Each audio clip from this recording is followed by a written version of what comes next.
एक समय की बात है। एक गांव में सफेद साड़ी वाली चुड़ैल का आतंक था। चुड़ैल रात भर गांव में घूमती और गांव का जो भी आदमी उसे दिखाई देता उसे वो घायल कर देती। अरे कोई तो बचाओ, मर गया रे। एक रात हरिया अपने खेत से अपने घर लौट रहा था कि तभी अचानक उसके सामने चुड़ैल आ जाती है। अरे बाप रे, ये चुड़ैल कहां से आ गई? आज तो मैं गया काम से।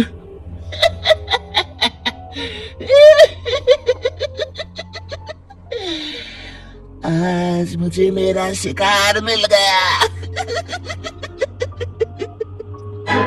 अरे चुड़ैल दीदी, मुझे छोड़ दो। जैसे ही चुड़ैल हरिया की तरफ बढ़ती है, हरिया वहां से भाग जाता है और अपने घर के दरवाजे पे पहुंचता है। अरे भगवान, जल्दी से दरवाजा खोलो, मेरे पीछे चुड़ैल पड़ी है। हरिया की पत्नी जल्दी से दरवाजा खोल देती है। अरे आप इतना हाफ क्यों रहे हैं? अरे मेरे पीछे चुड़ैल पड़ी है, आज तो मैं बाल बाल बच गया। जल्दी से सभी दरवाजे और सभी खिड़कियों को बंद करके बत्ती बुझा दो। तभी चुड़ैल हरिया के घर के पास पहुंच जाती है।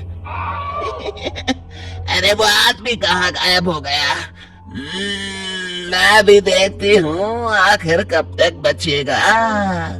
मैं अपने शिकार को इतनी आसानी से नहीं छोड़ती। इतना कहकर चुड़ैल वहां से चली जाती है। वहीं दूसरी तरफ हरिया और उसकी पत्नी दोनों अपने घर की खिड़की से ये सब देख रहे होते हैं। अरे बाप रे, ये तो बड़ी डरावनी चुड़ैल थी। अगले दिन ये बात आग की तरह पूरे गांव में फैल जाती है और धीरे धीरे लोग चुड़ैल के डर के मारे शाम होते ही अपने घरों से बाहर निकलना बंद कर देते हैं। कुछ दिनों के बाद भाई, मैंने तो इस चुड़ैल के डर के मारे रात को अपने खेतों को पानी देना बंद कर दिया है। कहीं मेरी फसल सूख गई तो मैं तो कहीं का नहीं रहूंगा। साहूकार का कर्जा कैसे चुकाऊंगा? अरे भाई, पूरे गांव वालों का यही हाल है। पता नहीं ये चुड़ैल हमारे गांव में कहां से आ गई। फिर एक दिन गांव के पास वाली नदी के किनारे एक बहुत बड़े तांत्रिक के आने की बात कुछ गांव वालों को पता चलती है। वो लोग जाके ये बात गांव के मुखिया को बताते हैं। मुखिया जी, नदी के किनारे एक बहुत ही पहुंचे हुए तांत्रिक बाबा आए हैं। हमें उनसे मदद मांगनी चाहिए। मैंने सुना है वो बड़े बड़े भूतों और चुड़ैलों को अपने वश में कर लेते हैं।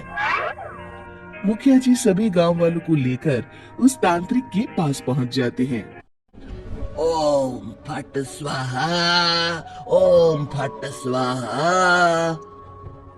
तभी तांत्रिक अपनी बंद आंखों को खोलकर कहता है, क्या बात है? तुम सब लोग यहाँ क्यों आए हो? मुखिया जी उस तांत्रिक को सारी बात बता देते हैं। अच्छा, तो ये बात है। और तांत्रिक अपनी आंखों को बंद कर लेता है।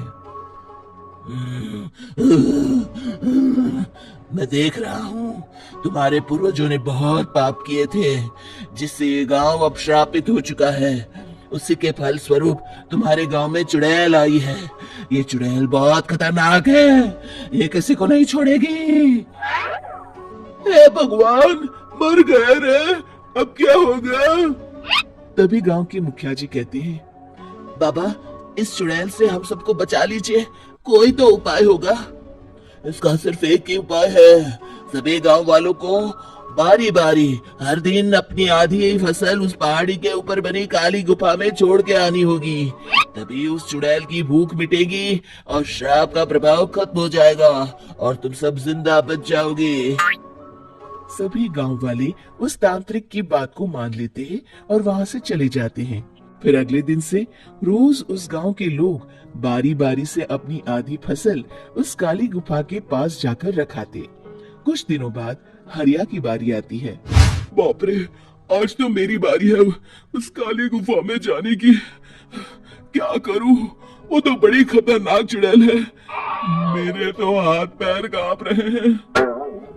फिर हरिया डरते डरते अनाज की बोरियां अपनी बैलगाड़ी में लाद देता है। तभी हरिया की पत्नी उससे कहती है, देखो जी, संभल के जाना, और किसी भी हालत में शाम होने से पहले वापस आ जाना। उस चुड़ैल का कोई भरोसा नहीं है जी। हरिया बैलगाड़ी में बैठते हुए कहता है, भगवान, मैं क्या वापस आऊंगा? लगता है अब तो मेरी खबर ही आएगी। इतना कहकर हरिया वहां से चला जाता है। रास्ते में जंगल से गुजरते हुए हरिया की बैलगाड़ी का एक चक्का बड़े गड्ढे में फंस जाता है। हे भगवान, अब ये क्या मुसीबत है? हरिया नीचे उतर के पूरी ताकत से अपनी बैलगाड़ी को गड्ढे से निकालने की कोशिश करता है। बहुत देर मेहनत करने के बाद हरिया की बैलगाड़ी उस गड्ढे से बाहर निकल जाती है। हे भगवान, अब तो शाम होने वाली है। आज तो मैं गया काम से। जैसे तैसे हरिया काली गुफा में पहुंच जाता है। अरे मर गया रे, यहाँ तो चारों तरफ डरावना माहौल है। मैंने यहाँ आने में बहुत देर कर दी, कहीं चुड़ैल नाराज ना हो जाए। हरिया अनाज की बोरियां वहां रख के जैसे ही जाने लगता है, तभी उसे किसी के आने की आवाज सुनाई देती है। हरिया एक कोने में छुपकर अंदर देखने लगता है। चुड़ैल वहां आती है और फिर अपने चेहरे से नकली चुड़ैल का मुखौटा निकाल देती है। हरिया ये देख के हक्का बक्का रह जाता है। तभी चुड़ैल कहती है, भैया यहाँ आना, आज तो बहुत अनाज आया है। इसे मिलाकर अब हमारे पास ढेर सारा अनाज जमा हो गया है। कल ही हम इसे शहर में बेच आएंगे और माला माल हो जाएंगे। तभी अंदर से नदी के किनारे वाला तांत्रिक बाहर आता है। अरे, ये तो तांत्रिक बाबा है। हाँ, अब तो हम दोनों की जिंदगी मजे में कटेगी। गांव वालों को बेवकूफ बनाना इतना भी मुश्किल नहीं था। लोग तो तुम्हें सच में असली चुड़ैल समझते हैं। हाँ, तुमने सही कहा। अब ये गांव वाले चुड़ैल के डर से जिंदगी भर इस काली गुफा में अनाज पहुंचाते रहेंगे। अच्छा, तो ये बात है। ये दोनों पूरे गांव वालों को बेवकूफ बना रहे हैं। अभी जाकर सबको बताता हूँ।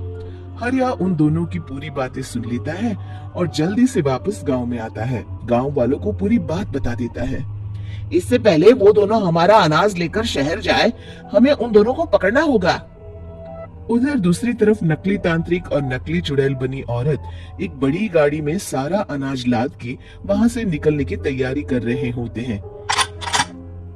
जल्दी करो, इससे पहले हमें कोई देख ले। हमें यहाँ से निकलना होगा। और तभी वो दोनों देखते हैं कि सामने से सभी गांव वाले अपने अपने हाथों में मशाल लेके आ रहे हैं। दोनों बुरी तरह डर जाते हैं। रुक जाओ, तुम दोनों का भांडा फूट चुका है। अरे मर गए रे, ये गांव वाले कहां से आ गए? तुमने क्या सोचा इतनी आसानी से यहाँ से निकल जाओगे? ये अनाज हमने अपने खून पसीने से दिन रात खेतों में मेहनत करके उगाया है। दोनों मुखिया जी के पैरों में गिर जाते हैं। हमें माफ कर दीजिए, हम दोनों एक नंबर के कामचोर हैं। बिना मेहनत किए पैसे कमाना चाहते थे। हाँ हाँ, अब हम आगे से मेहनत मजदूरी करके पैसे कमाएंगे। हमें कुछ मत करना, हमें छोड़ दीजिए। इतना कह के दोनों गांव छोड़ के भाग जाते हैं और सभी गांव वाले फिर से खुशी खुशी रहने लगते हैं। शिक्षा, तभी तो कहते हैं कि किसी भी समस्या का समाधान केवल सूझबूझ से ही करना चाहिए और कभी हिम्मत नहीं हारनी चाहिए। दोस्तों, हमें उम्मीद है कि आपको हमारी ये कहानी पसंद आई होगी। कृपया हमारे चैनल को सब्सक्राइब करें और सभी अपडेट्स के लिए बेल आइकन जरूर दबाएं। और हाँ, वीडियो लाइक और शेयर करना मत भूलिएगा। Bye bye.